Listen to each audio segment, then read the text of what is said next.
We have a really good shot at going to Worlds. We just have to keep performing on the level we are. We're on our way up, I think, so that's good.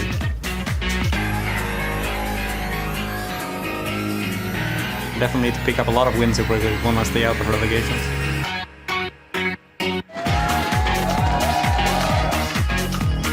The focus is really on to keep going and to keep rolling. There are a few weeks left, so every game is gonna matter a lot. We have to be much more consistent as a team. We just have to practice harder. If we improve, we can fight for the Worlds.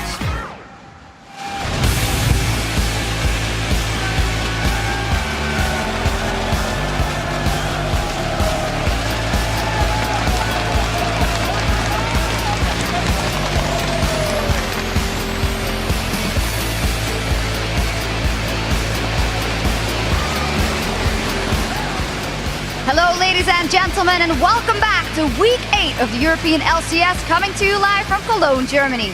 I'm Evie Schokes-Supporter here with Lee D-Man-Smith and Trevor Quickshot Henry. And guys, we have a lot to talk about, so let's delve right into it, starting with Fnatic, 5-0 right now, and again, a fantastic win versus Super Hot Crew yesterday. It seems like they've hit their peak at the exact right moment. Absolutely. The 4.10 and 4.11 patch seems to be working wonders for Fnatic. You know, even speaking to the teams and the players, so as said himself when you interviewed him yesterday, we feel we're at our peak right now. And even the players, the teams, basically saying in scrims, they are pretty much the best team in Europe right now, and it seems to be showing 5 wins in a row. Yeah, very impressive. On the other hand, also at the top of the table, we're slightly faltering SK and Alliance. Trevor, is that a rough patch or a rough streak for those teams? I think it's both. I think for Alliance in particular, since 4.10, the patch hasn't necessarily been favorable to them. They've lost 3 games in a row since the end of Super Week. But I also just think as a team, they're not necessarily making the smartest of decisions. They're struggling against any of the opponents they're playing against. For me, the biggest story, though, is SK Gaming. For 3 weeks back-to-back,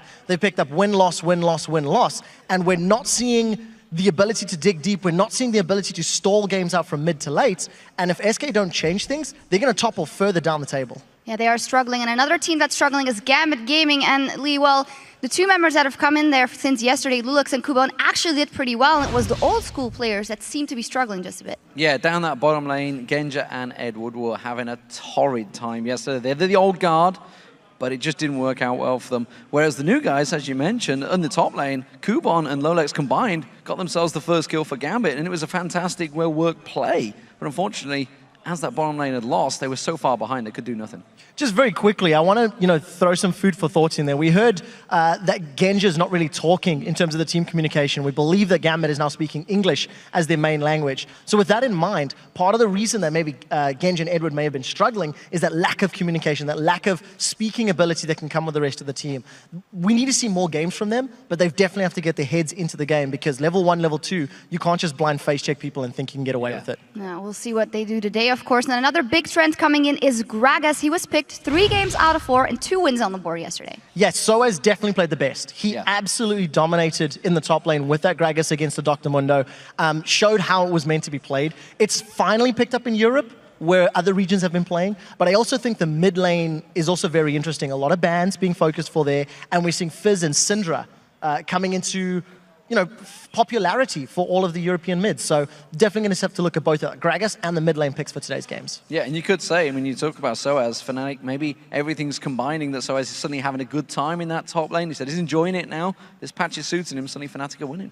Absolutely very important. If Soaz is having fun, Fnatic generally does well. And of course, there were some crazy moments that got you tweeting yesterday, but there was only one hashtag LCS big play to rule them all. This one comes from the action-packed battle between Millennium and Alliance and features some great team synergy thanks to the trackball master. Comes from @BrunoMarvs. Holy moly, that curb flank at hashtag LCS big plays. This was your most talked about play. Kurt will finally be getting in there, in fact using his teleport, and he's going to try and come around the back of them. Can this work for Millennium? There's the knock-up from Kevin, and here comes Kurt from the backside. Nif's going to go low. They want tab zone. They get the tabs as well. It's Creatine that takes down Nif, and that will be 4 for 2 in favor of Millennium, and they managed to hold on to that tower. Such great play from Kerb, and it wasn't the only time he did it. He teleported in behind Alliance multiple times, and I just really like the timing from Millennium. They picked the fights when Alliance couldn't counter with their ultimates. And it was a pleasure to see Creaton on Ezreal as well. Now remember to get on Twitter throughout the day and tell us your favorite plays by using that hashtag LCSBigPlays. And now let's take a quick look at the standings before we get into today's games. Despite their loss yesterday, Alliance remain in first place with 14 wins and 5 losses. The Fnatic are hot on their heels in second with a 5-game winning streak and closing in with 12 wins and 7 losses. Yeah, for the first time in 5 weeks, SK are out of the top 2. They've now slid down to third with 11 wins and 8 losses. Millennium picked up that great win over Alliance to creep themselves equal now with the Super Hard crew, who themselves suffered a loss yesterday. They're now 10-9. Yeah, the middle of the table is so tightly packed in Europe. ROC sitting in 6th place, but they are looking better with each and every victory secured. And at the bottom of the table is the Copenhagen Wolves and Gambit. They are battling for last place and potentially not being able to choose their opponents in the summer promotion tournament. Yeah, now let's take a look at today's lineup. We have 4 matches coming your way, starting off with a bout between Alliance and ROC. After that, it'll be Gambit Gaming versus the Super Hot crew. Yeah, that's going to be followed by the Copenhagen Wolves. They're taking on Millennium. And we'll end that with an El Clasico match between Fnatic and SK Gaming. And right after that, LCS match wraps up today. We'll send it over to Freak and Zyrene for the European Challenger Series quarterfinals, where the Ninjas in Pajamas with Alexic back in the mid lane will face off against the Unicorns of Lurv in a best of 3. Great name. Fantastic name. Now, guys, for info on the teams, players, the schedule, fantasy, LCS, and more, check out lolesports.com. And while you're there, you can vote on who you think will win today's matches. And for details about how to see the LCS live in our studios here in Cologne, click on the tickets link at the top of the page. There are only 3 weeks left in the summer split, so get them while you can. And now we also want to hear from you guys. Head over to Twitter and tell us, who do you think is the most underrated European LCS pro this split and why? Well, for me, I got to think towards the top lane, Kevin. He always gets overlooked, and yet this is his 4th season being involved in League of Legends. Always performed, always reliable in that top lane. Yeah, definitely a great player. I personally think Nick from Gambit needs a little bit of love. He's definitely delivering. He's had some great performances. His champions have sort of fallen by the wayside, but he's definitely putting some points on the board. You guys at home, write to us at LOL Esports. Use that hashtag LCS, and we'll be reading some of our favorite responses on air later in the show. Now it's time to send it over to Joe and the Fish Show to kick off our first LCS match of the day. Thank you very much, Shocks. I'm Joe Miller here with the ever-astute Martin DeFicio Lunger. And for our first match of the day, it's Alliance versus ROC. Yesterday, Alliance were beaten in 50 minutes by Millennium, which was a result that shocked many, including the 80% of you guys that voted for Froggen's crew. So Alliance, they were actually ahead in the game. They picked up all dragons except for one throughout the entire game. And at 27 minutes, they were ahead in gold, about 4,000. It looked good for them. And then we just saw the big play. They showed it earlier here. Kerb, he teleported behind them, flanked them, and Alliance lost the team fight.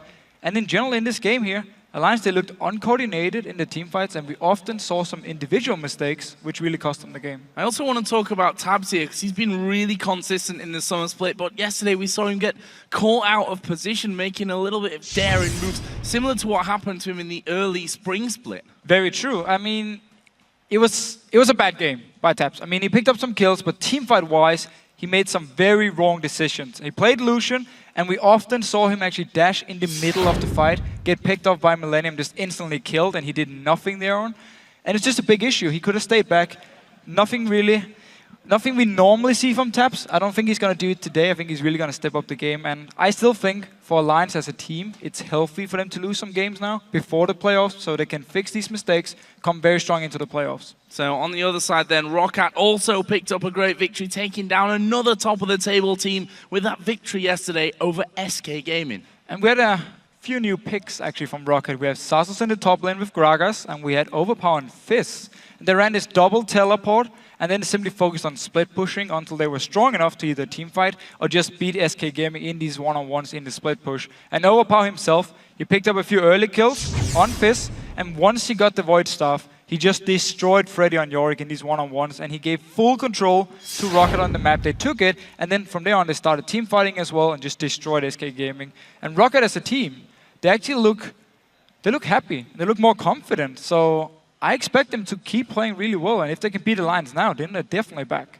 Well, we're going to find out here shortly, but first we're going to check out the starting lineups on the blue side for this game. It's Alliance with Wicked in the top lane, Shook in the jungle, Froggen in the mid lane, Tabs the AD carry, and Nif the support. And on the red side, we have Rocket with Sasus in the top lane, Jankos in the jungle, Overpower as the mid laner, Celavan AD carry, and of course, Vander is the support. So let's check in then and see how you guys predicted this match will play out. According to your votes, Alliance has the lead, but it's not a very Alliance-like number this year, 60% over Rocket. Holy cow. There's a lot of people now believing in Rocket, and Alliance, I think for the last few weeks, it's been like 80% plus pretty much every single game unless they played Fnatic. And now 60-40 here. Definitely going in for a close game, and Alliance, they've lost quite some games in a row now. They need to step it up. Yeah, really need to step things up if they want to hold on to that first position. It's funny, we heard in the start of the day in that intro video that they said, we just need to keep doing what we're doing, which is actually not maybe the case since they are losing a few games in a row now, but it's still not exactly a mountain of losses that they've got to their name. Let's move on to picks and bans though, and what are we expecting here today? Well, we saw Overpower and Fizz yesterday do really well. I think Froggen can handle him one-on-one, so they might focus towards the junglers. Again, Lee Sin is the #1 pick for both Shook and Jankos, and we could see it being a high priority. Well, let's have a look then. We are into bans and picks and see exactly who's going to go with what. Alliance, of course, on the blue side for this encounter, and will have their first choice to ban out here against Rocket. So in this Super Week, Alliance banned Ziggs in every single game. Didn't ban it yesterday, however, and Rocket hasn't actually played it in a while, so I'm not sure if it's gonna be a ban they wanna look towards, but two junglers already, so they are definitely looking towards the junglers here, and could be a first pick Lee Sin unless Rocket bans it away, and I think Jankos knows already. Yeah, Fizz taken away there finally, away from Overpower. We also saw Oriana, one of Froggen's specialities, farms up a storm with that one, and always is a danger later on. Of course, the red side casting ban as well. Don't really need to touch too much on that one with his 92% ban ratio. Twisted Fate still open. Been a first pick for Froggen. The few times it's been open, but still, Lee Sin should be the #1 pick for them, seeing as they already banned two junglers away. And we see Twisted Fate will in fact be the final ban here then for Rocket, which will leave Lee Sin available to be chosen. And will Alliance actually go for that one straight away? They've been hovering over a lot of different champions, but it will be Lee Sin that's picked up there for the man on your screen, Shook. So the #1 jungler at the moment, because again, everything around him gets changed a little bit. You ban away two junglers, it's pretty obvious. Should mean a Lulu or Gragas in case Rocket wants one of those for the top lane. Did actually already log into Gragas now. It's a good start for them, and they obviously knew it's going to be first pick Lee Sin, so we can now get two strong picks ourselves. Therefore, they ban away TF as well. And taking Lucian, as you mentioned there, for Celavan. Champion which Tabs played yesterday, but we already talked about, had a few hairy moments, let's call them, in team fights where it went a little bit too aggressive, ended up costing them quite harshly throughout the course of that one. Alliance though locking in quickly with a Shyvana pickup here for Wicked. So Shyvana's actually been a top laner, which in Europe at least, people stopped playing her for a few weeks. She's still very good, all around a strong pick. Normally she will do fine in her laning phase, she scales well into team fights, she can do multiple things, either build Bladed or King, focus on split pushing, or she can build full tank, go for team fights. I mean, there's so many options. You can flank around, you can engage fights. Overall, just a very, very strong top laner still. But we haven't seen her in a while. People have gone for Renekton, Jax, Kayle, Lulu of course now. Both Jax and Kayle been nerfed a little bit, so people look towards other champions. And really, just it's funny thing with Rocket here. Normally, they love to play Lulu, but ever since Overpower played it and everyone seemed to get the farm record against him in the mid lane, they kind of stopped playing. Yeah, stop playing that one. And we did see Nami locked in there as well for Nif, who himself gone through a bit of a rocky period. I mean, at the start of this split, Nif was absolutely on fire. That's how it really goes for the entire Alliance team with that 2-2 Super Week that they weren't really expecting. The loss yesterday as well. We'll see what he brings to the table today with Nami as that support. What are Rocket going to go for? Braum, Lucian, a lane which we've seen time and time again is a real pain to deal with. So annoying and very hard for Nami as well to deal with, because if you get close to her, you will be able to land a stun or either force a flash, and then she's very squishy, she will die unless you land a perfect time bubble. And if Rocket goes for Vi here, it's a pick we've seen from Jankos once before, and it didn't work for him at all. It was against Gambit in the Super Week, and the coordination from Rocket in the team fights were horrible, to be honest, because Jankos would go in, the rest of the team would run away, and he just ended up dying by himself, and Rocket ended up actually winning the game in the very end, like 15 minutes into the game, because Gambit made a mistake, but still, it was a pick which didn't actually work for them. We need to see if they can fix the coordination in this one. Again, having to just touch on that again, move it to what I guess we can say the second tier of junglers really, with the two bands of Elise and Evelyn on Alliance's side and their first pick of Lee Sin. So will be Vi this time around for Jankos, and the Braum as well locked in there, so they'll have that annoyance of a bottom lane to deal with. Nami already locked in there, so Tab's going to be picking his AD carry for himself here by the looks of things, and we may even see Froggen coming in with Yasuo. Couple of knockups in this team already. Oh, such a good comp for Yasuo here. I mean, you have Nami, double knockup, you have Shyvana with hold, you have Lee Sin with his kick. So many options for Froggen here to choose targets, and they can also roam around and play like a pick comp, where you have Lee Sin, finds the target, kicks them, Froggen joins in instantly. You can land again the bubble from Nami, so a lot of pick potential here from Alliance, and then you have Caitlyn, the safe AD carry, to provide some wave clear. So if they want to do this split push where they have Wicked in one lane on Shyvana with Blade the Ruined King, you have Froggen in a different lane, and then you have just Tab sitting in the mid lane with Caitlyn farming up to the late game, clear the wave over and over, and then Shook can just move around like he wants to, try and set up kills. We'll see about this one as well. The Wind Wall could block a lot that Gragas has got to throw in there later on in the game. Got to be quick on the finger, but if someone can do it, probably would be Froggen in that mid lane. So let's see then what ROC are actually going to go for here. And they're actually going to be locking in the Aatrox, which will bring us to Gragas in the mid lane. Okay, so I heard a little bit about Gragas mid, and you do build him AP, but not full AP. You'll need some tanky stats. I mean, Hourglass is a very good item. Abyssal Scepter is a good item on him. Rod of Age is still.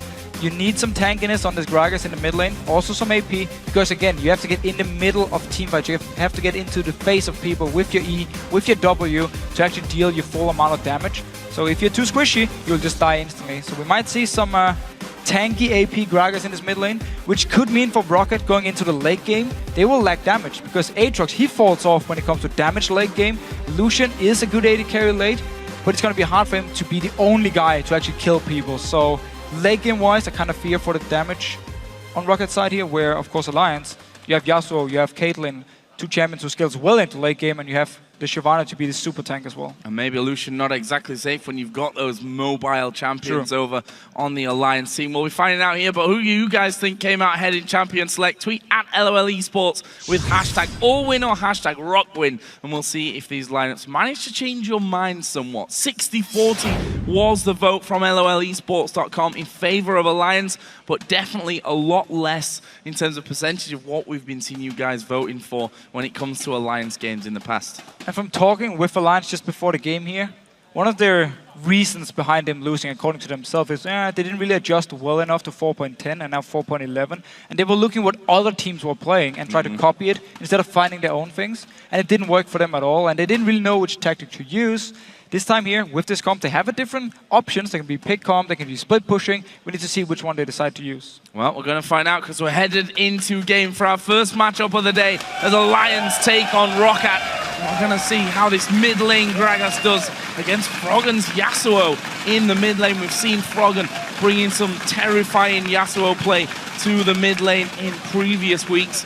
See if he can do it here again. And also a big question mark over Jankos, because he is the big playmaker in this Roccat team on a lot of occasions. Yeah, and it will be hard for him on Vi, especially if he meets Shook early on, then Shook should be able to take him down.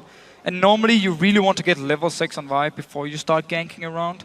Opens up for a lot of time for Shook then to apply pressure early on, or go into the jungle of Rocket, try and find Jankos and kill him, and therefore delay his level 6.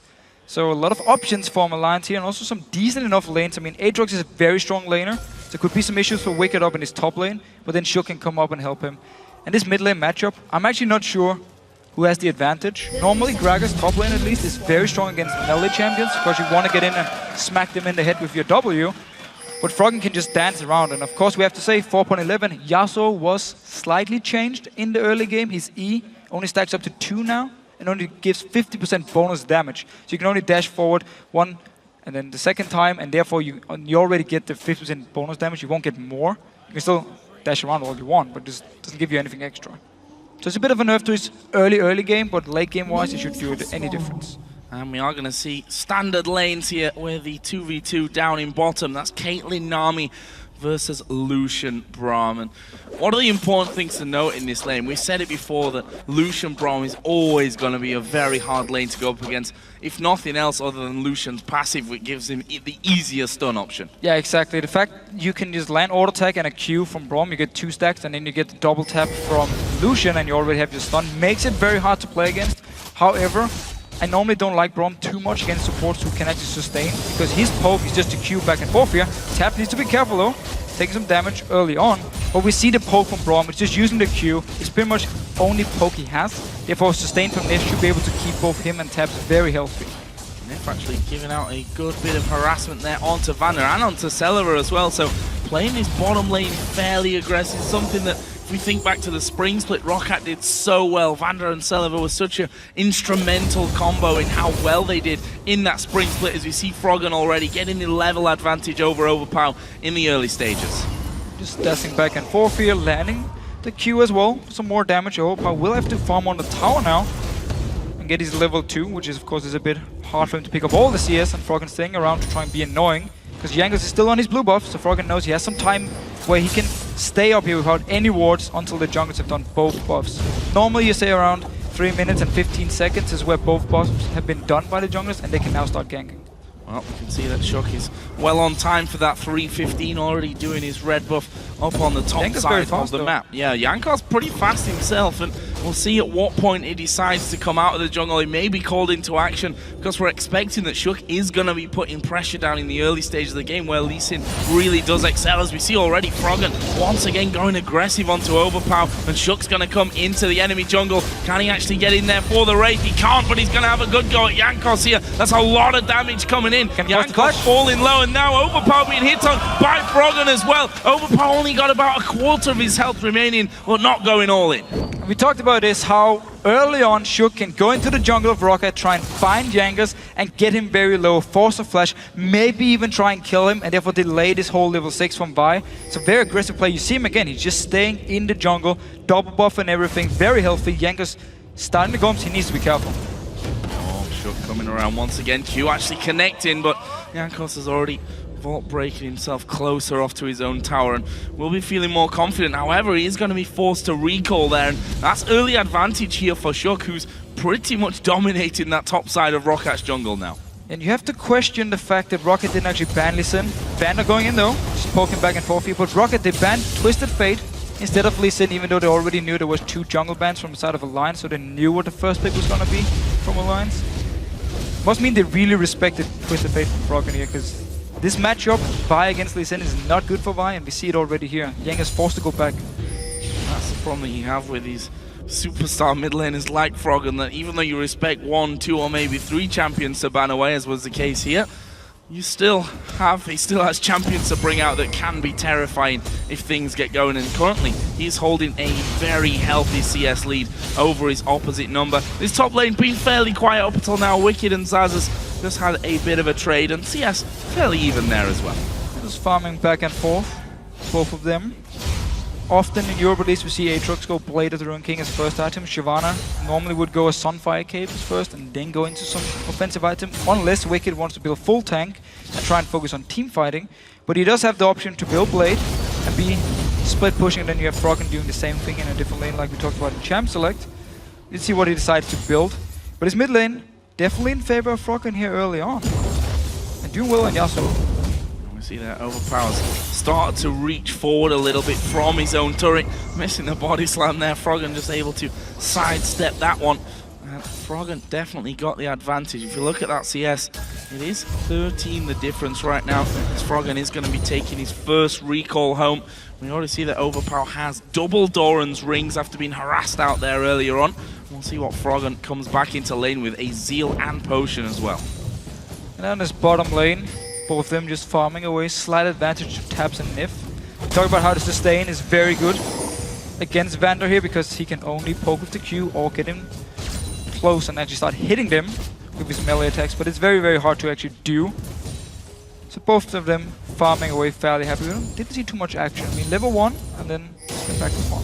Yeah, I think from Rockat's side, they have to come so close to get in on towards that Caitlyn and Nami every single time if they want to get that stun down, that they end up taking so much poke damage trying to get through it anyway. And here they really just want to push the wave out because they only have one ward in the river. So if Shook actually comes in, they're so far up the lane. If a bubble lands from Nif, it's going to be hard to escape it and they might give up first blood. So it's a very risky situation for them to stay this far up the lane. Just want to get it into the tower so they can start either get it all the way in and then back away here. Make sure there's no chance of Nif coming in behind. Even though they have the ward in river, they're still going to seem so late. See there, Tabs and Nif having no worries underneath the tower, and Wicked also picking himself up that Sunfire, oh not the Sunfire Cape yet, but the Giant Spell at least for this lane phase. More aggressive though from Zazas' side, that is for sure. It's Jankos and him and Shukas. Actually, Wicked going to go very aggressive here onto Zazas. May just well pop that Bloodwell, and it looks like he possibly will. Gone so very low. Will Wicked flash here for the extra damage? He's not going to, but that's going to force Zazas out. And there's no teleport on Zazas. He's staying for now because he has the passive. He's going to bait this one. Jankos is level 6. They want Wicked to go aggressive once again and then just dive right onto him. Well, Zazas is going to come here through that Tribush. Will Wicked spot him out? Wicked surely will be sniffing that something is up with this one. Will he be thinking, okay, Zazas coming back in, going to rely on that sustain and his Bloodwell to stay alive. Wicked needs to be real careful for this one. There is a Vault Breaker not connecting, but the Assault and Battery does come in, knock up the slow as well as Wicked does flash, but they're going to follow him through, and there is first blood. It's Jankos that gets it for Rocket. A very nice setup here. As soon as Jankos got level 6 from the red buff, he went instantly to the top lane. Zazas stayed. Wicked actually knew something was wrong here because Zazas came back in the lane so low, but didn't go for that frog in trouble. Oh, I think he might be going down here. The shield actually giving him that extra bit of protection that may have just saved his life there. And Overpower showing that, okay, he's behind by 10 CS in this lane, but he's certainly not scared of what Froggen can do to him, and Froggen's going to have to go back home here shortly, surely. And this is the dangerous thing about Gragas. If you do get close to him and he can hit you with the W, he does a lot of upfront burst damage, and we just saw it here. He went straight in, used everything on Froggen, shot him back as well. Froggen didn't actually even use his flash. Both mid laners keeping the flash up, but we saw some very aggressive play from Overpower. Looking strong so far on the Gragas, even though he's slightly behind. Still, they have the issue late game. Unless he builds full AP, which is not very good on Gragas anymore, I'm not sure Rocket will have enough damage. Well, one thing that certainly helps him is that he's against a attack damage champion in that mid lane, so Zhonya's will fit him anyway for the lane phase as well, and for how he's going to want to be diving into the middle of the team when it comes to actual team fights. He's got double cloth armor here from the start, but look at Shook. He's having a sniff around by that Baron pit, and we'll just see Jankos there sticking a ward down. No sweeper lens on him yet. In fact, only the support has one for Alliance. Overpower has already picked up a swap in those trinkets as well, and there we see the Seeker's Arm Guard coming out, so he's going to be going up for that Zhonya's quickly. We do see Selva down this bottom lane here, building towards Blade Rune King on Lucian, so Rocket should definitely be looking for mid-game power. Once he completes it, gets the Ghost Blade as well, he will be very strong, stronger than Taps for some minutes at least, where Rocket can then group up and start moving around, set something up. Aatrox of course is going to be strong, Gragas as well, so we need to see Rocket around the mid-game points, maybe around the 20-minute mark, to really start forcing objectives, force Alliance into bad team fights, and then try and win the game from there. So there, a lot of pressure, the bubble and everything coming down onto Vander, but Braum very tanky as Wicked actually going to dive in once again onto Zazas with his ultimate. Zazas losing about half of his health this time around, but with that Cutlass in there as well, he shouldn't be having too many problems of getting himself straight back up to full HP. So Wicked actually just used the ulti, cleared the wave, and then went back to base, and now going to return it without using the teleport, so Dragon might be an option for Alliance here, but both top laners have the teleport. So unless they force it away from Zazas, it's going to be hard for him to just start the Dragon. Down this bottom lane here, both junglers nearby. Shook is at the goal though, Yang is setting up for gang instead. See Vander there just blocking out as well as he possibly can. We are going to be seeing Jankos coming into his lane, but Vander's already taken a lot of damage. Tab's actually flashing early. Here comes Shook, they're going to look to turn it around. Kick onto Selva, ace in the hole will land. It's Shook that actually gets the kill. Vander got away, but with hardly any health left. Meanwhile, Froggen here going a bit deep and tanking up a turret. Overpower's already used his ultimate, so he won't have enough damage to finish off the kill, but again, he'll get Froggen low. So now Alliance moving towards the Dragon because Silver died. He did actually flash as soon as Shook came in because he knew he was going to be the target to get kicked back into the rest of Alliance. It just wasn't enough. He ended up dying for it. Sans is teleporting down here. Oh, this could be dangerous. They're down half HP. They're going to focus Shook at the back. They're going to kill him as well. Jankos gets that one, but can they get any more? Can they secure this Dragon? He's going low. Will be finished off there by Jankos with the smite, and now they're going to go for Wicked. Actually, they found Tabs inside of the tri-bush, and surely won't be able to escape. That's a brilliant bubble from Nif over the back. There's the power coming through from Overpower, and Wicked may even be in trouble as well. And Zazas finishes that one off. What a turnaround. A Lions start off the Dragon, ended up losing 3 kills, plus the Dragon itself. So Sasus here teleported down before Wicked joined in. He was trapped at first, but he joined in first, and the rest of Rocket moved in. Froggen was very late to this fight here. Overpower moved to the mid lane. Notice your minimap. Froggen is running from the mid lane now, so Overpower is already in the fight. Yangus goes in. Shug already taken damage from the Dragon. He's an easy kill. Froggen doesn't even actually join for the fight. There's no knockup for him. He needs to back away. So very uncoordinated by Alliance. Some miscommunication as well. I mean, Wicked teleported so late. Froggen moved so late as well. And therefore Rocket, even with 4 members, take Dragon, get 2 kills in the end here as well, and also a kill on to, was it Shug or Shug in the Dragon Pit? And finisher there onto Wicked, and look at this, Rocket not standing still. They're actually going to go for Froggen here. They've got Selva and Overpower. There's the knockup though. Ulti comes out. Froggen, is he going to get the kill? He will, and flashes away. The kick from Shug comes in as well. Overpower's now going to struggle as he'll body slam out. One more Q needs to land here from Shug as Overpower goes straight through the minion line. And there is the Q landing. Oh, a flash from Overpower. Last second will keep him alive. Oh, clutch stuff here. Froggen managed to survive, Overpower managed to survive, but Selva did go down. They managed to pick up the mid tower, however, so worth it by Rocket, or for Rocket. They will lose the spot tower, so actually trading 1 for 1 now on a kill. Never mind, in favor of Alliance now. 4-2 in kills. Rocket still holding a 2,000 gold lead though, with that Dragon and the kill advantage. If you look down the farm here, just to compare that a little bit, top lane going well for Rocket. Mid lane still a little bit behind, 80 carry also 10 CS behind, but couple of kills there onto Jankos. We'll see what he can do with them, because he said it before, he's a big playmaker in this Rocket team.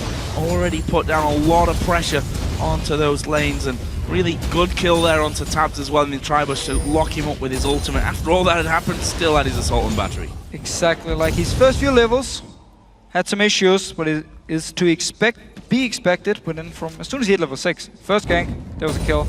Dragon as well picked up 2 kills, or 1 extra kill for himself. So been looking very, very good, and Rocket been very good at moving around here and quickly grouping up again. They were the first team to arrive at the Dragon, while Alliance were very late for it. And we do see already now, Alliance will be doing the thing we talk about in Champs League they can do with Caitlyn, where you put her in mid lane, and she just farms now for the next 10-15 minutes, becomes very, very strong. Tabs needs to complete the Infinity Edge, she needs to complete a Static Shift or Phantom Dancer as well, before he can really start doing anything against someone like Selva. And then you have Wicked in a different lane, and you have Froggen as well to try and split push. Gonna be hard though, because Rocket now pushing up to the tower. Yeah, 3 men coming in from this one. Jankos there, they do actually have Chuck waiting in the tri-bush there, but I think this tower may be on its way down. Minions being cleared out nicely. That top turret is going to be finished off by Zazas there. Seemingly too much for Wicked to handle, and Rocket get that top turret, the second one of their game, and they're going to get rid of this pink ward as well. Will deny the vision for Alliance, make them a little more uncomfortable about how well they can defend this bottom tower. So a bit of a weird timing actually by Alliance to send Froggen down to this bottom lane, because the bot tower was still alive. It simply meant Rocket could just keep their dual lane and, of course, Yangus, and pressure into this tower. And get it very, very low now. Shug is here, Nif is here as well, trying to defend it, and Taps in this mid lane. It's gonna be hard for him to do anything against Overpower other than just try and wave clear and then go towards the jungle camp. Overpower coming in for a sneaky little Wraith finish there at the end. And Jankos is still waiting for any pushback from Alliance on this bottom side of the map, but as that minion wave starts to come through, that turret should be in danger here. I'm not sure that Froggen can hold on to that one. He's got hardly any health remaining on it. Froggen here, you can see just backing straight away, especially as he sees Jankos coming as well. That's turret number 3 for Rocket. Again, a bit weird is the whole thing. Why do you send Froggen bot so early when your tower is still alive? Yes, you lost your mid tower, but he was still doing fairly well against Overpower. Could try and trade back and forth with him, and with help from Shug, they could have been able to pick up a kill. Yet they just gave up the bot tower now. Top tower was already very low by Sasus himself, so lost all the outer turrets very early in the game. Well, we have to question as well, at this point in the game, with those kind of moves from Alliance which seem to cost them a little bit. Is that really the slow patch adaptation that they've been talking about? For me, that would have cost them just as much 3 weeks ago. Yeah, there's nothing about patch. Nothing about patch. I mean, the comp they're running is very good here in 4.11 as well. It was good a few weeks ago as well. There's nothing with the comp they're playing, the way they play the map as well. Would be the same deal. I mean, they had issues in the laning phase. If you look towards the top lane, where Sasas did really well and managed to take tower by himself, Froggen did outfarm Overpower, but his tower took a lot of damage, and Jankos jumped in to take it down, or Celevar jumped in to actually take it down. So they did have the same issues in the laning phase, which they could have had otherwise, even though Froggen did well on farm. Didn't have any pressure on Overpower in the very end. Bottom lane, they did take the tower, and then they just sent Froggen down, who can't do anything to defend it by himself. So we got 20 seconds here until Dragon comes up, and ROC have already shown us that they're willing to fight around Dragon, which is something that the ROC team that was struggling earlier on in this split almost refused to do. They were very scared of getting their hands dirty and fighting around the Dragon. I think because they were scared of losing too early on in the game and falling too far behind. But we saw this from them yesterday and over the last week as well, and certainly here today when they feel they've got this advantage over Alliance, and they're going to be looking to start off this Dragon once again, possibly. Notice the build from Overpower. He's building towards many different items at the moment. Not sure if he wants to complete a Rod of Ages, if he wants a Lich Bane, Iceborne Gauntlet, he wants an Hourglass. I mean, there's a lot of different items he's building towards, but he didn't actually complete any of them. And if he wants Rod of Ages, you want to get it as early as possible so it starts stacking up. But he's been delaying it a lot. He wanted the early armor, and then he wanted some cooldown reduction, then he wanted the Sheen to smack Froggen even harder in the head. And now also towards the Rod of Ages. Zazas once again going on to Wicked. Blade of the Ruin King goes down. There's the ultimate now of Wicked. He's going to back away. Dragon started in the meantime here by ROC, and they're going to get this one. Nothing that Alliance can do. And that will be another Dragon here for ROC. And they're up to almost a 5,000 gold lead, 18.5 minutes into this game. Everything going so well for the Polish team. So this one Alliance had to give up, especially again if you look at the AD carries. We talked about how Blade of the Ruin King and Brutalizer into Ghostblade makes Lucian very strong at his mid-game point, where Caitlyn just needs to farm up. I mean, Tap's been sitting in his mid lane for the last 5 minutes, just trying to farm as much as possible, so he would have been a lot weaker in the fight. Froggen himself, he needs some more items on Yasuo before he can really start killing people in these team fights. He wants to complete the Blade as well to be even stronger in the split push. So Alliance is just going to be happy sitting in their side lanes and putting Taps in the mid lane and try and farm up as much as possible. And then it's up to Rocket now to force the next objective. They already got the Dragon, they got the outer turrets.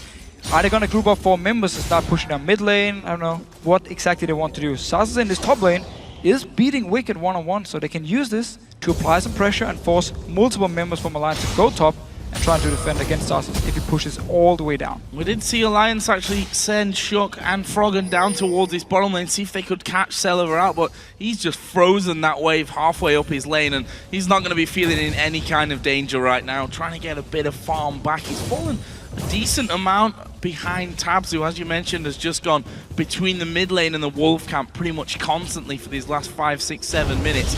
And now Alliance are all grouping up here. That middle turret may be the next target for them. There's a 4th man as Tabs coming back from that Wolf camp, and they need to try and get around to defend this one. But again, Gragas with that wave clear can keep them fairly safe, as Wicked is going to bully Zazas away somewhat. He's going to ultimate out of that one. They are going to completely surround Zazas. Can't see him getting away from this one. Got his Bloodwell though, which may help him out. There's the kick. Q going to land as well. Bloodwell is going to get popped, and there are 4 men right on top of Zazas. You don't get away from that, especially with the bubble, and Froggen will pick up the 3rd kill for Alliance. But notice here, there's no minions from Alliance because the wave is pushed all the way down to their own tower, and Rocket now just pushing down his mid lane. They will be able to take it, even if teleport from Wicked, they can just ignore him. Oh, are they going to be able to finish this one off? Wicked does come in there, but he's the only man defending for Alliance, and that is a nice move from Rocket. Alliance couldn't take the top tower. Yes, they got a kill onto Froggen, but they lose their inner middle turret, at all. Which may be enough now for Rocket to start warding completely on both sides of the Alliance jungle and really strangling them out. They already started, placed at least 1 deep ward, can now go back, get some more wards. We see Sasas here for the pink ward and a green ward for his own top lane. He can move into the big raid throw, the wolf camp, place the ward or the blue buff, and then when the next one spawns, this one they won't be able to get, but the next one they can try and contest it.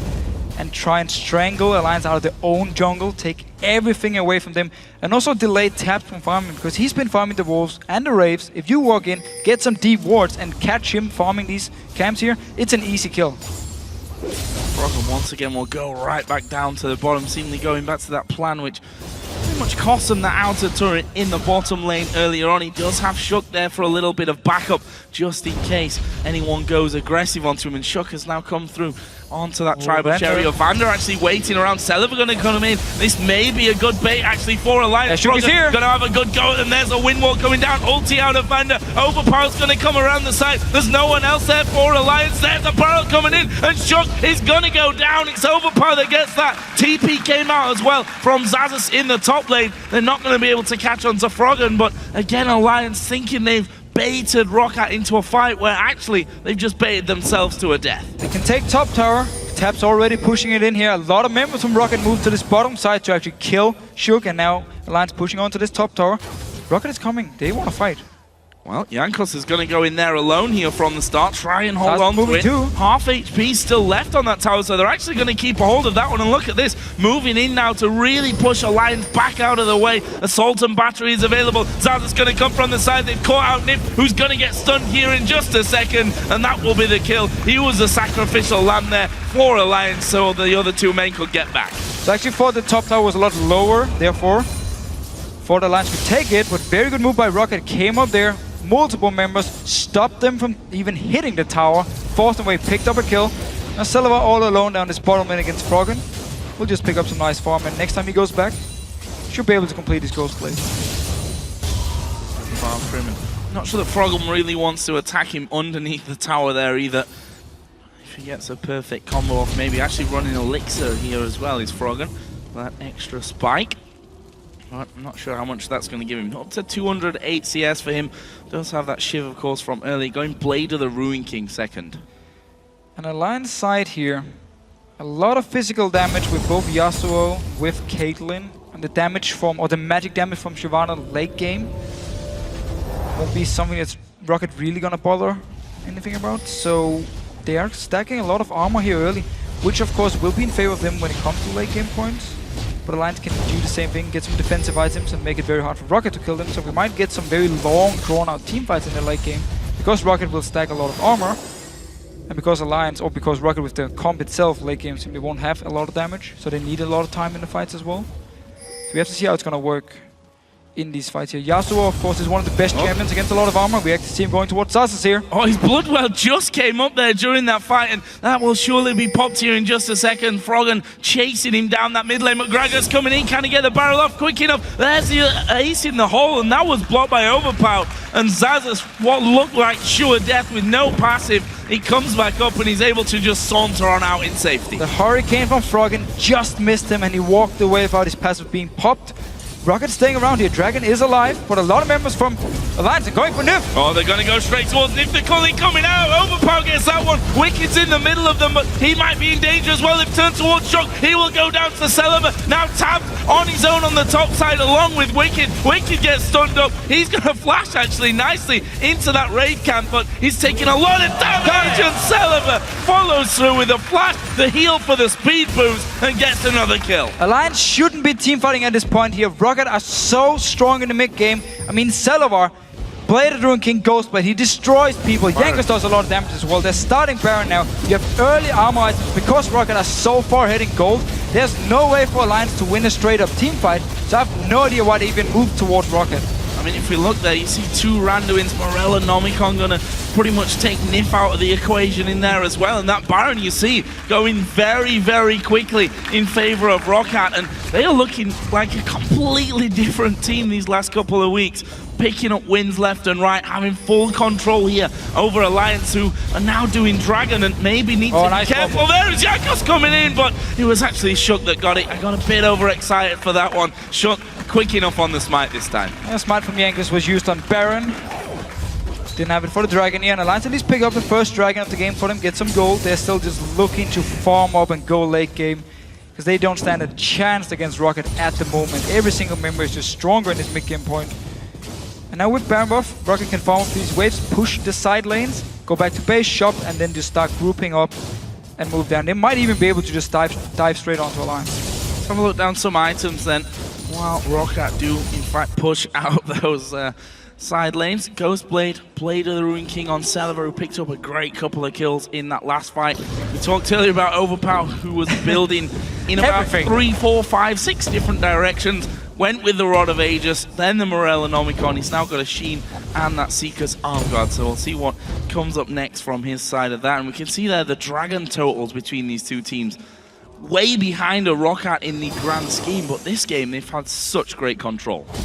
They've done a very good job with their comp, and the very first Dragon, which actually should have gone to Alliance because they got a kill on Stellar in the bottom lane, ROC was simply just faster at moving and joining in, so they created their own number advantage, killed Shook, and then Alliance were just completely split up and had to run away.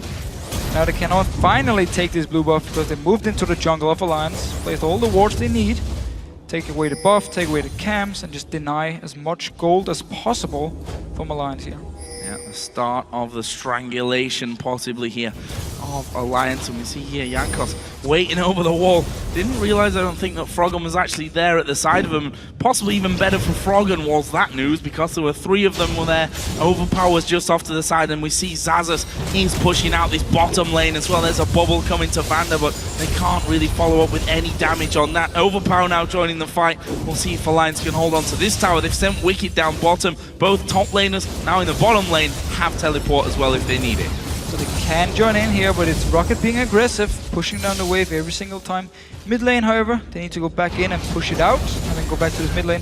Xaxus down this bottom lane. We see him just ignore Wicked. Walks in, hits the tower a few times, backs away. Will be able to sustain on the minions or the jungle camps if he needs to. And he will just be able to get some damage on the tower every time he has a wave.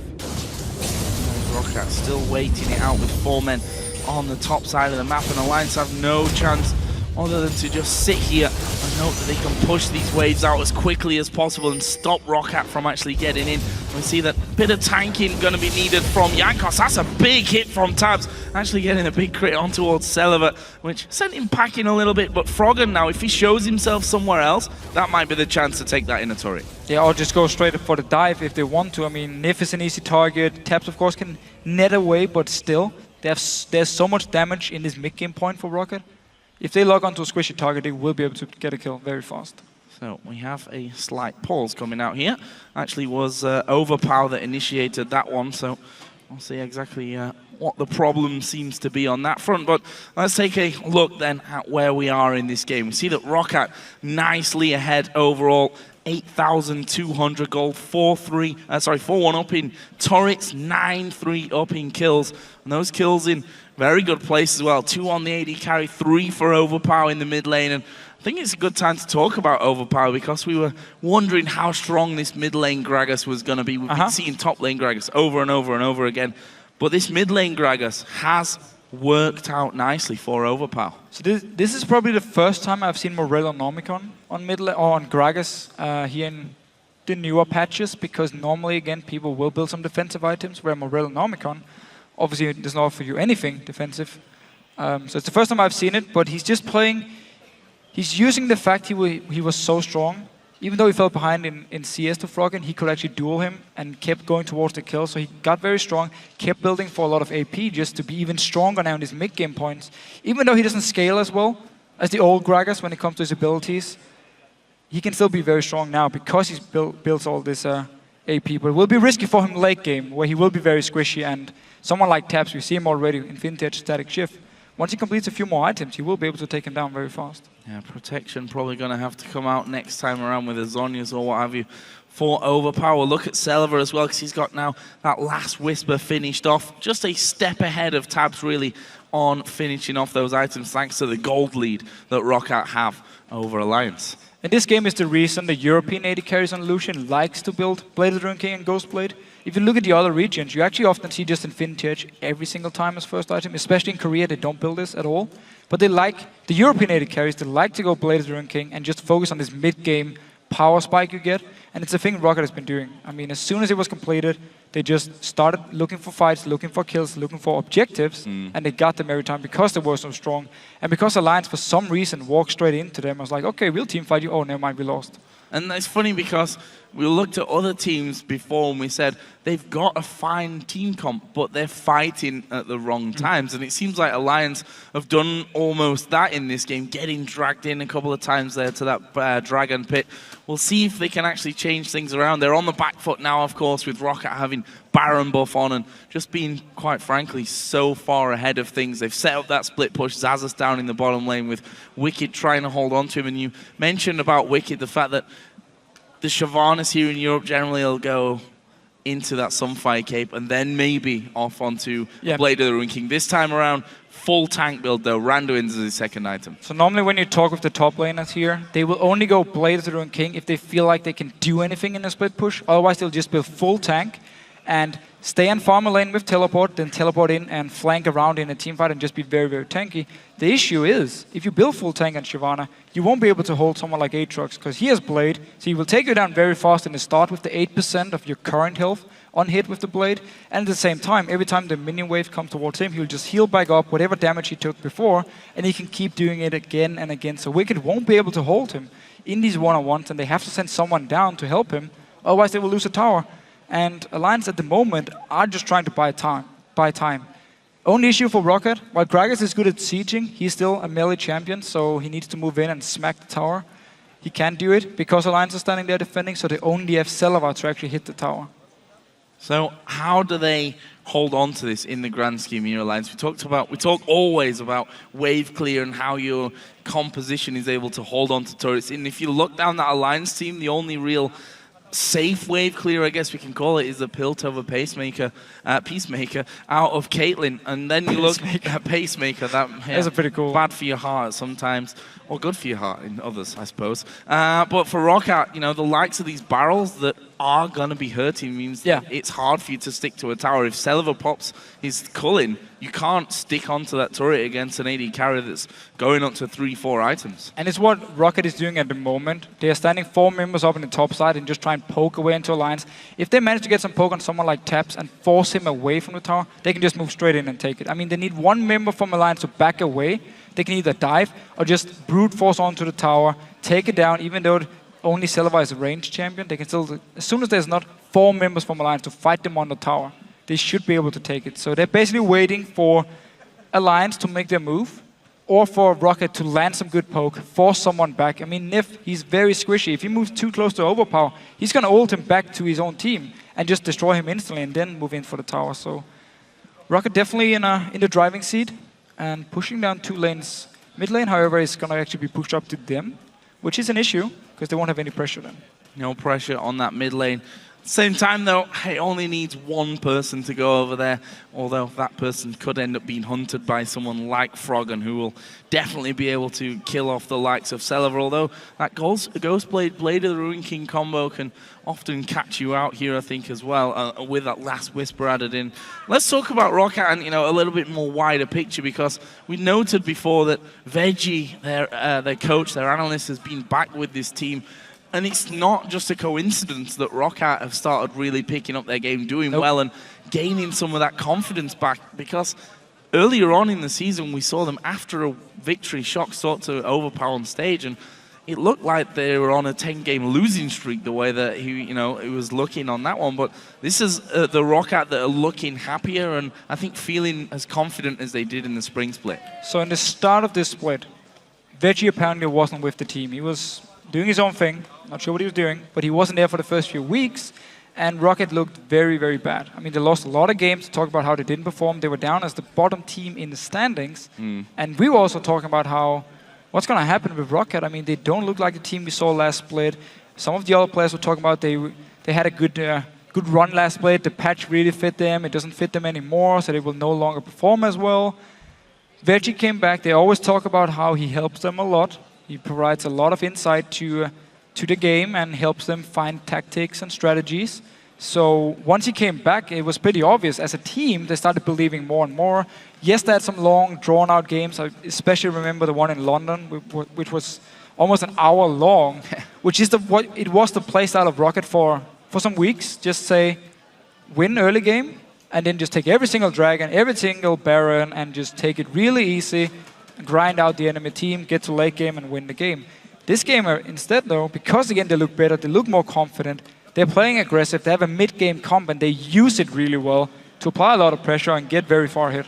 Yeah, and that was, I think, those hour-long games where they would win, where they take longer than they probably should, and not look confident while doing it, was because of their frame of mind almost, because they were saying, we've got no confidence to win these games, we're so scared of messing things up when we've got a 5, 10, 15, 20,000 gold lead even with Baron on with half of the turrets on the map completely taken out, and our champion's so much stronger in terms of kills and items than everyone else, but definitely a different beast. And I suppose while we're on topics of different beasts, we have to talk about Alliance here a little bit as well, because as a team that had dominated the early stages of this split, let's say the first half of this split was all about Alliance, and SK as well, who also are having a bit of a tricky time. And why is that? I mean, I already asked you the question earlier on. This game, is it because they've been slow to adapt to the patches? Doesn't look like it to me.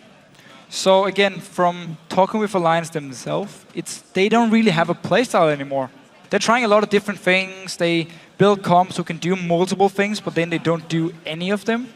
And it's just weird to see them play, because in this game, the whole idea was obviously Froggen would split push, Wicked would split push, and Taz would sit in the mid lane. And they needed to buy time. They didn't. They went into fights, they went into dragon fights, and then just team fights in general, and it wasn't a game plan for them. Once they did it, they just fell behind. So they're basically not playing to their own strength anymore, and they really need to go back and watch these games and rethink what should we have done different and how do we get back to the level we were before. Because they're not all of a sudden bad players. They're great players. They're still some of the best players in Europe and still one of the best teams in Europe. They just need to figure out what they're doing wrong and wrong. Well, guys, you may have noticed we are back in game here with Alliance versus ROC.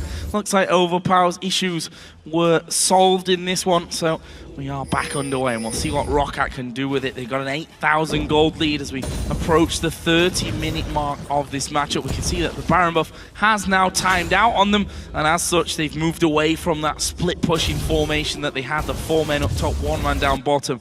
And we'll wait things out. There's a dragon up in 2 minutes. ROC only lost 1, I believe, and that was the last one while they were basically doing Baron. So worth. Definitely worth it for ROC. They didn't actually get any towers down with the Baron buff. Just kept farming, got some deep wards, which has now disappeared. And you see Alliance, some very good defensive wards. Instantly as they lost the Baron buff, they went into their own jungle, placed a lot of wards up, so they could try and spot ROC moving around. And now ROC basically need to reset everything. Group up once again. Start moving down. If they feel confident, they can siege down the tower. Go into the jungle once again, put some new wards, because they've all disappeared by now. And Sasus just staying down this bottom lane here. Farming on against Wicked. Now actually Froggen, maybe he wants to look for a fight. There's a lot of armor on the side of Sasus. But we have to remember, Yasuo, with his 50% armor penetration when he uses his ulti, is very good against armor. Against 50% of that armor, at least. Against 50% of it. I mean, you probably still would wish they didn't have any armor. Exactly. But he's one of the champions who can work against it. So, Baron, as we were talking about, Dragon will be coming up in 1.5 minutes' time. Just want to note that Jankos actually picking up that Frozen Mallet, so good chunk of health and a bit of AD, and that's Frozen Mallet. just slow, really, to maybe be chasing down the last final members of Alliance who try to escape from them. Looks like ROC maybe setting up, first of all, for that Dragon, and then going to move straight over towards Baron. You can see already the ward coverage that they have on the top side of the map. Pink wards basically all around there, so that they keep full vision of that while they do that objective on the bottom side. And Alliance in this mid lane don't really feel confident enough to just move straight into the Baron area, because if Rocket is waiting for them, they will lose the team fight, and they know it, so they're just staying very, very far back, trying to farm. You even see Froggen down this bottom lane here, being very careful. Just, okay, I'm going to move forward, I'm going to move back a little bit. Okay, I'm just going to take this wave and then back away, because I know there's a chance Rocket is nearby, and they are nearby, because they're moving in now. That's a lot of people. That is a lot of people to go onto Froggen, and there we see the Sultan battery going to be used. Froggen is going to flash away, but he's not going to escape this one. He's going to fall down eventually. Jankos against that goes onto a rampage at 404, and they can loop around, do the Dragon, or maybe say, you know what, we've only got 25 seconds, we're going to go to Baron, or even they're pushing down this mid lane. This is what they needed. Before, they couldn't actually push because there was wave play on the side of Alliance and they didn't feel confident enough to dive. But now with Froggen being dead, they just push straight into this mid lane. And they actually finished this one off. Wicked did take that top turret in the the outer turret, sorry, in the top lane. And look at Roccat, they're saying, we don't care, we won this one. Froggen's out for 20 seconds. Tabs getting caught out of position completely. Overpower blowing him into the rest of the team with his barrel. And that's going to be the first in him down. Fairly easy for Roccat, and they can just back off, get themselves a Baron, and they're going to have that mid lane pressure now that they didn't have on their last split push endeavor. And we saw Froggen down his bottom lane here. Before he actually died, he moved back and forth. Didn't really know, can I actually go and take this wave, or will Roccat just come and kill me?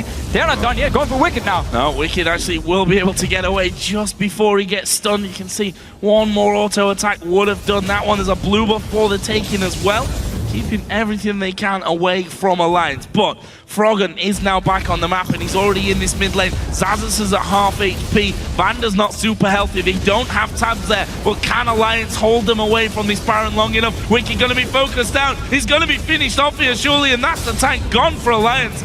I can't see how they can compete after this. They're going to have to go for a steal, but look at that. Overpower diving over the backside. He's going to keep Shook moved away from the backside, and possibly the steal as well, as a Baron down to 3k HP. Froggen is there on the side. Vanda falling decently low, but they dive towards Froggen. Can they finish him? He ults onto Jankos at the back. Vanda will kill off Froggen, and they do finally get Jankos. Smite is gone. Baron is still up, still doing damage, and the Smite, as you rightly say, is gone now for Roccat. Will that force them away? It will. It's enough to force Roccat off the Baron. So Alliance sacrificed everything on trying to kill Jankos, so the Smite was gone, and Roccat had to back away from the Baron. Didn't want to risk Shook stealing it.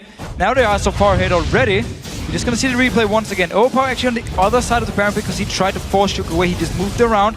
And now Froggen here with full focus on Jankos. He's the target they want to kill. Overpower tried to shoot them away to finish off the Baron, but it wasn't in time. It gets the knock-up onto Jankos from Froggen. Kills him.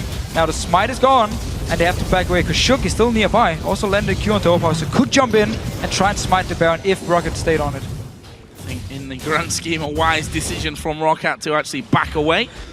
Oh, I see that the pink ward's now being cleared out by Nif as well, but it's a 10,600 gold lead for Roccat, and those super minions have to be dealt with there as well. You see that Tabs has already backed away to be pushing those out along with Nif.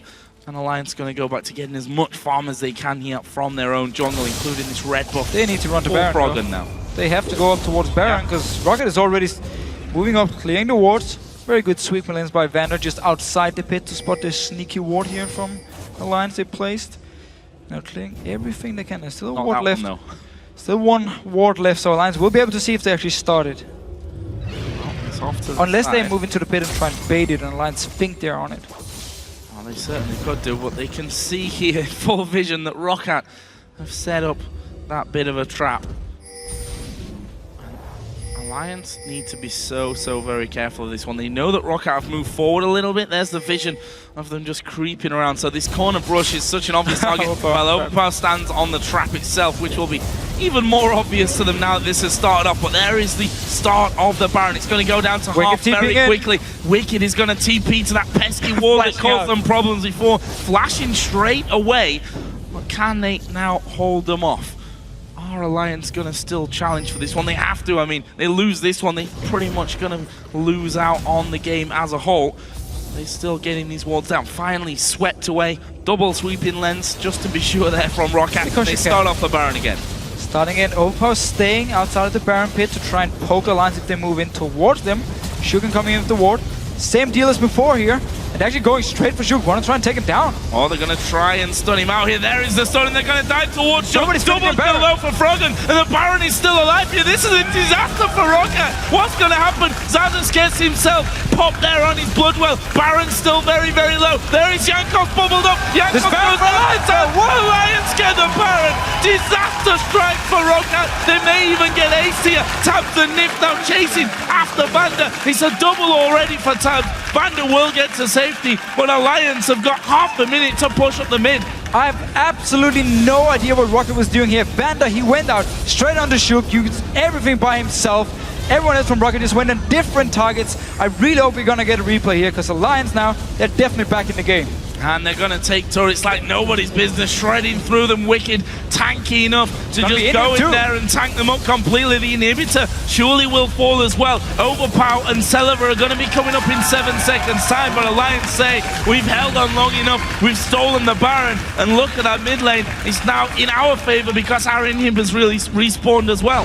So again, you're just gonna see the replay here. Notice Vander going for Shook by himself. Nobody else follows. Wicked goes into the Dragon Pit or into Baron Pit. There's no coordination from Rocket. Jankos stays jumping around. There's nothing here. Froggen kills 2 people by himself. Sasus jumped out to try and kill Shook, but why do you even care about the jungler at this moment when there's a Yasuo just killing your entire team? So there's so much focus from Rocket onto Shook, even though it wasn't even about stealing the Baron now. It was about actually a real team fight. There's so many free kills from Alliance. I mean, completely horrible team fight by Rocket, and might have just given everything over to Alliance. And this is why Rocket was so insecure about doing things like this before. These are the kind of problems I think that gave them that insecurity where they said, we've got a massive lead, but we're scared of going too far. This time they bet everything on that Baron. And Shook, you have to say, played that absolutely brilliantly. Drew so much out of the back, almost went down, and then just safeguards off into the pit as well, using everything that he had. Did stay alive as well, got a heal coming out of Summoner from Tabs and also from Nif as well. And almost, I'd imagine, was laughing after that fight where they thought, I'm going to die at the back, guys. This is their Baron. Somehow survives it. Froggen just blowing them up for the double kill as well. And now you see that entire map belongs to Alliance. Bottom side completely I say completely watered out. There's 4 very close wards there. But Rocket, that's going to bring back some of these indecisive thoughts that they had in previous games, and I worry for them at this stage. And they didn't even need the Baron. They were very far ahead. They already had mid inhibitor down, so that super minions spawning in. They could have gone back to the 4 people top lane, 1 person in the bottom lane, and just pushing in. And as you talked about, they would have now the pressure in the mid lane. So they didn't actually need the Baron, yet they put so much focus onto it. Still, Alliance are behind in gold, and there's a lot of armor on the side of Rocket, so we might see Alliance just try and keep farming up a little bit and not necessarily just force a straight up team fight under the tower of Rocket, even though they have the Baron buff, because it's going to be hard for them to burst down a target with all this armor on the side of Rocket. Do with a last whisper here and there. We obviously have one on the AD carry. Froggen might think about that, although he went for that Banshee's Veil as a bit more defense here. Especially, I mean, Banshee going to help things out when he's got to dive in there to get his ulti off, and the knock-up across them. Overpower then may have his ultimate blocked from that one that could possibly hinder that one. But look at Alliance, they've pushed up a bit on the bottom lane. Mid lane is going to be pushed on through. They're just going to switch straight across towards that top side of the map, get more wards in on the red side of Rockat's jungle, and surely then just push this top wave out so that Rockat are left with a decision of where do we defend. They probably don't even have to defend anything at the moment, because Alliance, with Froggen down this red buff, there's only 4 members, and they're just looking to push out the waves and then move away, because Rocket can now move up to his top tower here, but Alliance, I mean, they know they can't really push it in, so they just back away. And they put pressure on the map simply to take everything in the jungle of Rocket and make Rocket think, okay, they're gonna group up 5, try and go for a tower here, we need to stay as a group in our base and just defend the tower. But Alliance, they kept Froggen by himself in their own jungle throughout the entire time of the Baron buff, so they never really were looking for any fights, just farm, farm, farm. Need more items. I mean, Taps again needs even more items before he can really melt through all the armor and then become very, very strong. You want Wicked as well to get a blade so he can start doing something against Sasus if they do end up in this one-on-one once again. So Alliance basically just been buying time with this Baron buff and giving them a lot of extra gold. So we'll look at some more items here. As we talked about armor before with the Randuins, for the jungler, for the top laner, they've both now got Thorn Mails as well, which is going to be a harder nut to crack. Just want to quickly look how much exact armor. 286 on Zazas, 284 on Jankos. So a lot of armor to be working through there. So this game definitely not going to be over. This Baron buff probably going to be timed out, and Rockat, well, if it comes to another Baron, which it probably will here with 2 minutes until it spawns, they're going to be worrying so much about how they can safely do this one. But to be honest, despite that last fight, they're the ones that have been in control of this game up until now. 100%. It was all about this Baron here, and then some miscommunication by Rocket. Some members going to stop Shook, some members staying to team fight, and in the end they just split up and got destroyed by Alliance. Also in the Baron pit, it's very hard to move around, very easy for someone like Froggen to land a knock-up, hit multiple members with his ult, like we saw before. And Alliance still just waiting, buying time, keep farming.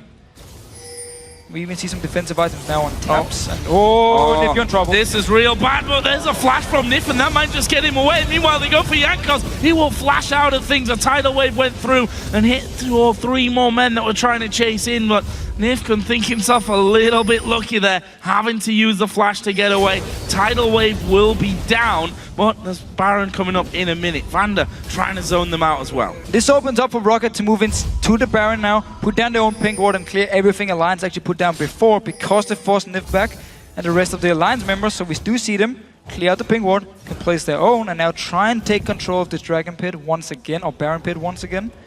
And then see if Alliance want to face check them. But Alliance did a very good job last time of not just running straight into the face. They kept moving in, poking a little bit. You had the scrying open Froggen as well. And that is one very important ward to just spot Rocket as well. Look at that gold swing there. Rocket having a slow but steady lead that was building up until about 35 minutes in the game, where it's hitting around 10k. And all of a sudden that just disappears as they lose out on Baron, the kills, and everything in that mid lane. That inhibitor has respawned now though, so won't have super minions coming in. But look at the timer top left, 10 seconds until the Baron comes up. Rocket have already moved out here. What's the plan gonna be? They're gonna go for Tab. They're gonna try and lock down the AD carry with 2 men. Have they got enough to finish off? Froggen is there as well. Overpower goes into the mid. Tidal wave comes down. Zon uses poke. Froggen's gonna go down. There's the shutdown. That's truly the big kill that Rocket are looking for here. Xaxus is low. Wicked will probably finish him off. As Shook getting chased through. Celebi gets another one. Wicked did get the kill, so it's 2 for 1, but they've lost Froggen, they've lost Shook. Overpower's going to completely zone Wicked away now. Nami's up the top side. Tabs will get a recall. He's going to be the only one around there. This should be the Baron. TP coming in. He can't actually stop him TPing out, but he probably won't care either. Rocket going to go for a Baron that I don't want to say 100% is theirs, but beyond anything ridiculous. Now it is, because Nif's going to go as well. So there's no one there for Alliance. Rocket, with that team fight win, are going to secure Baron. Such a good engage by Jankos. Look at the minimap. Alliance are completely out of position. Tab takes so much damage, forced to flash away here. Overpower joins in. He needs to use Outlast very early to dodge the wave, but then all the damage from Alliance now is pretty much gone, because Tab was forced out. He can only hit the closest target, and Froggen, he tried to kill Celebi, wasn't enough. He went down, and from there on the damage was gone from Alliance, and now Rocket could just clear it up with all the armor, but still trying to go one, and Tab's completely out of position there. This happened the last time that Rocket pushed in on towards that inhibitor. There's 2 men down. Shook's going to be coming up, but there's no AD carry for a minute. Rocket have a wave pushing at bottom. Top's going to be slowly but surely pushing through as well. They should have Alliance down to just their base after this push. Now there's no wave clear on the side of Alliance, so they should be able to take this tower as well and push it into the next one, because there's still 40 seconds on taps. They will take it. Yeah, barrel rolling through, too much zoning there from Rocket for Alliance to think about staying around, and they just simply back away. But will Rocket actually go now for this inhibitor turret with 30 seconds still until the AD carry comes up? Wind wall will come in. That's a good little bubble onto Vander to give them a bit of damage, but as that wind wall goes down, you see Rocket move into this one. Nothing that Alliance can do to stop it. The second inhibitor of the game is for Rocket is going to be going down on the bottom side of the map. They can do exactly the same now up on the top side.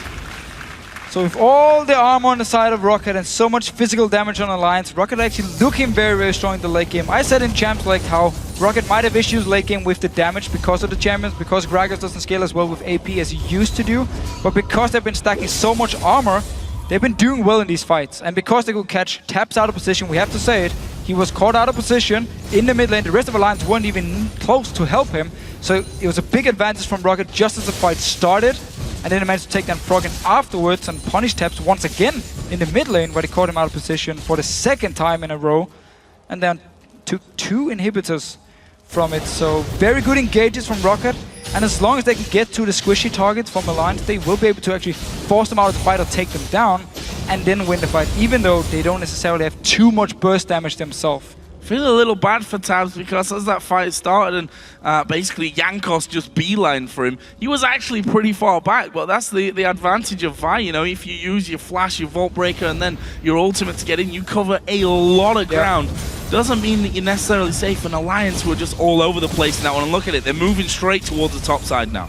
And finally, Rocket also did the thing they didn't do against Gambit when they played Vi last week. Follow Jankos. If he goes in, everyone follows. Like they flashed for Xaxus, he flashed. jumped on to Tabs as well. They knew, okay, Jankos is going in, we will follow him. They didn't do it last week when they played Vi, therefore they lost the team fights.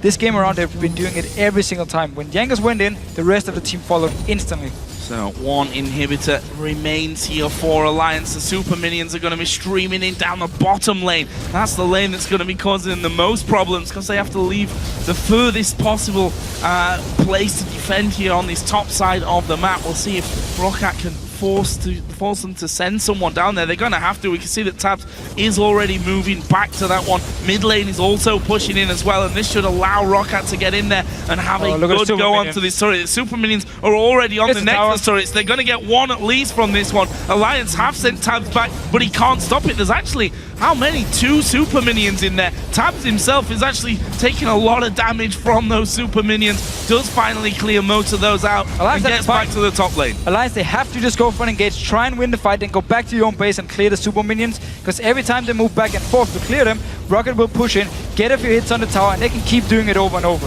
Wicked there taking some damage of his own. Tabs real far forward once again. Only needs a single ultimate to come out there from Overpower, and he'll find himself right in the middle of the team. And his Banshee's Veil not ready just yet. That's the thing that may save him going forward as the ball lands onto Zazas. Cullen gonna come out. You need to get away from that as they do manage to dodge off to the sides. And we see that the super minions being pushed back at least to the steps of the base for now by Alliance. You also see the traps being put down by Tabs, so annoying to deal with when you want to move in and hit the tower. If your Banshee's not up, and you're Selva and you step on a trap, it's the go signal for Alliance to just pile onto you and try and kill you.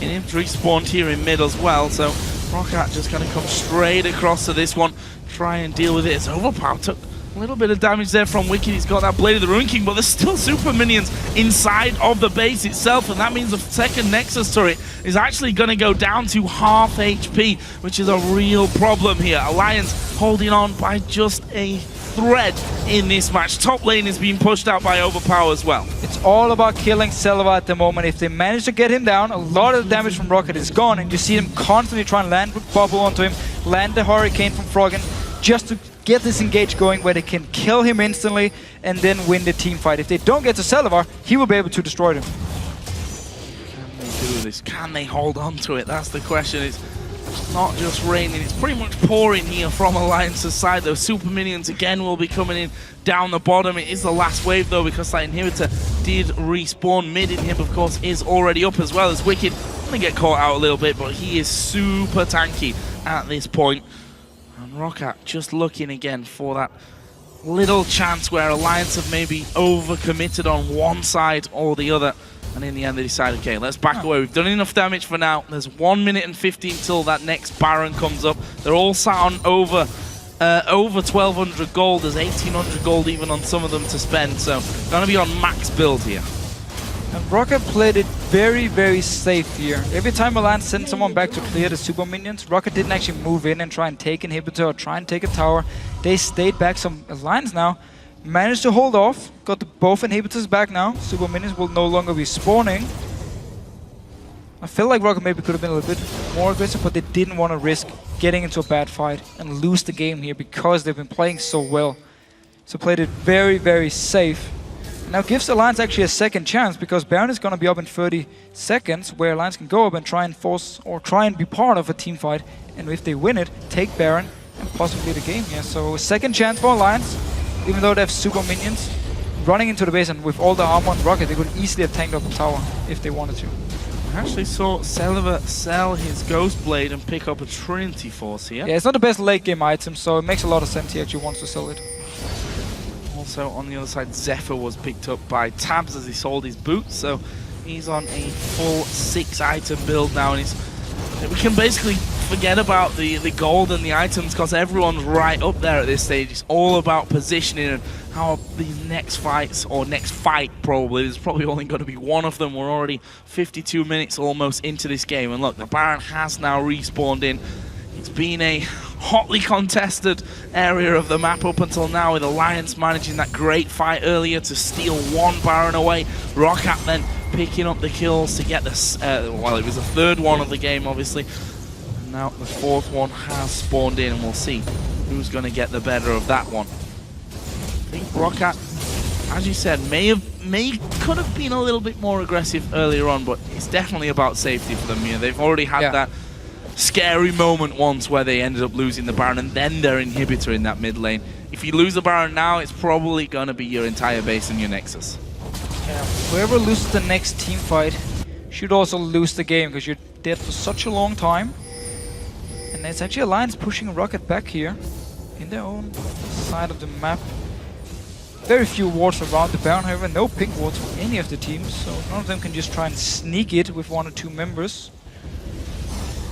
Alliance actually pushing up here, getting some damage on the Sasus, forcing him to back away, but Wicked as well, taking a lot of damage from Celavar. A lot of damage, probably far too much, and there's the ulti coming in, they're going to go for it. Wicked has to flash away. Nif going to be bounced around as well. Froggen does get his ultis onto Overpower, and he just uses the Zhonya's. They lose Shook. Overpower's going to go low. He's back. Is he going to survive it? There's a lot of damage following in on that one, but he has managed to live through. Tabs may be caught out as well. Vander, Celavar chasing in. Nif will be the easy target here though for Roccat, and only 2 men now left alive. They're too dangerous men for Alliance. Wicked's going to TP back up to this one. Didn't fully heal, but it might actually be enough for him. Where are Roccat going to go? We can see they're kind of wondering, do we go back? No, do we actually recall here? Alliance starting to push a little bit up middle. Roccat going to come back into this one. Wicked takes another blast from Celavar, but they're playing around each other, trying to get back onto their own side. There is Froggen going in. Can he finish up Vander? It's Towson against the kill, but Froggen will be hunted down. Wicked down in as well. Celavar down towards Towson. Gets that one. Wicked's going to go down as well. This is surely the game for Roccat.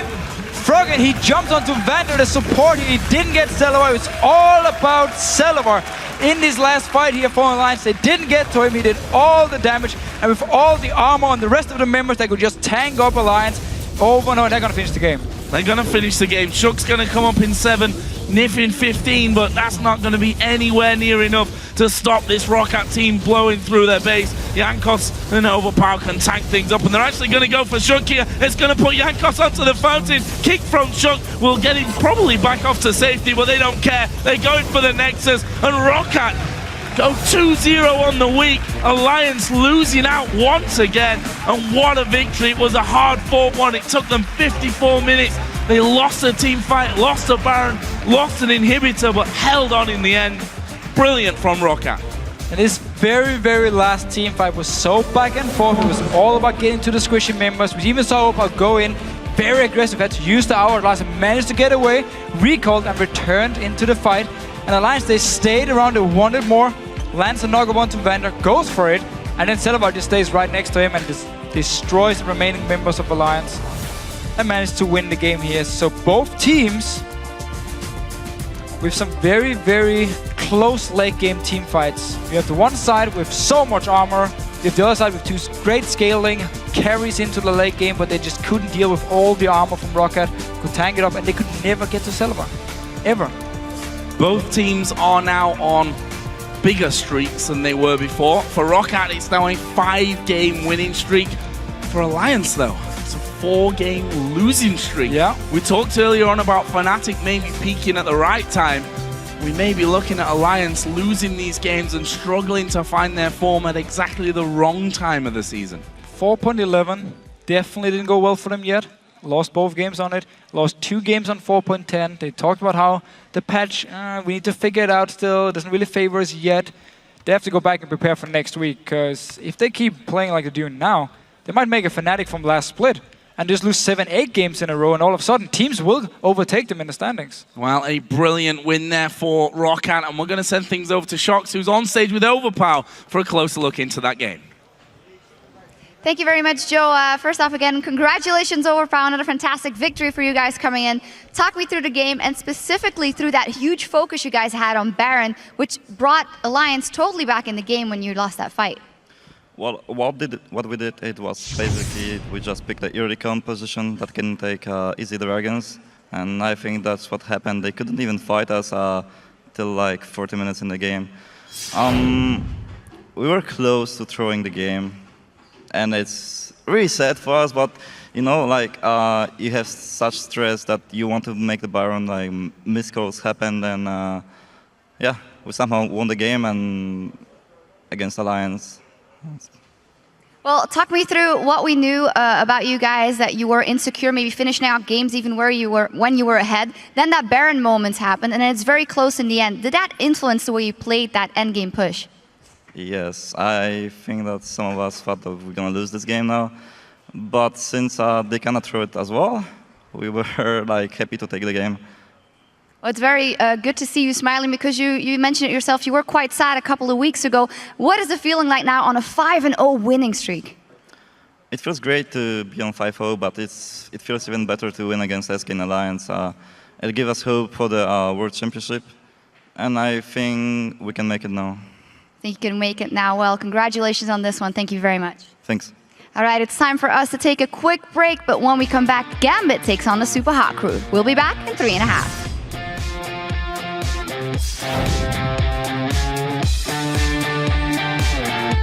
There's a lot of Alliance fans, at least when I walked onto the stage. I don't know about you, but me and Nev got a good cheer. No, I got no cheer.